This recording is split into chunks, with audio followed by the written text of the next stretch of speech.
Hi వేణి, అన్నయ్య పెళ్లి చూపులు అన్నావు కదే, ఎలా జరిగింది?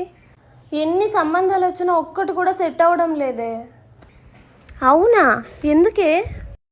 వాడికి 30 yearsకే బట్టతలు వచ్చింది. సో హెయిర్ ట్రాన్స్ప్లాంటేషన్ PRP అంటూ ట్రీట్మెంట్ చేయించుకునే స్తోమత లేదు. సో మాకేం చేయాలో అస్సలు అర్థం కావట్లేదే. నీకు ఈ విషయం తెలీదా? ఇప్పుడు బట్టతల ఉన్న వాళ్ళు ఏ మాత్రం బాధపడాల్సిన అవసరం లేదు. అలాగే ట్రీట్మెంట్ కోసం లక్షల్లో ఖర్చు పెట్టాల్సిన పని లేదు.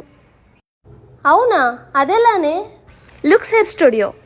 ఇక్కడ మనకి అతి తక్కువ ధరకే హెయిర్ రీప్లేస్మెంట్ చేస్తారు. అది కూడా జస్ట్ 1 hour ప్రాసెస్ మాత్రమే. దీనివల్ల ఎలాంటి సైడ్ ఎఫెక్ట్స్ ఉండదు. చాలా కంఫర్టబుల్గా కూడా ఉంటుంది. అలానే రెగ్యులర్ వాష్ కూడా చేసుకోవచ్చు. మెయింటైన్ చేసుకోవడం కూడా చాలా ఈజీ. వీళ్ళకి టోటల్గా 16 బ్రాంచెస్ అయితే ఉన్నాయి. పైగా 21 years ఎక్స్పీరియన్స్ కూడా ఉంది. చాలామంది సెలబ్రిటీస్కి కూడా లుక్స్ హెయిర్ స్టూడియో వాళ్ళే సర్వీసెస్ ఇస్తున్నారు. ఈవెన్ బ్రైడల్ మేకప్ కూడా చేస్తారు.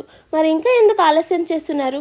బట్టతలతో బాధపడుతున్న మీ ఫ్రెండ్స్ అండ్ ఫ్యామిలీ మెంబర్స్కి ఈ రీల్ని షేర్ చేయండి. సో దీని గురించి పూర్తి డీటెయిల్స్ నా డిస్క్రిప్షన్లో ఇచ్చాను, వెళ్ళి చెక్ చేయండి. Thank you.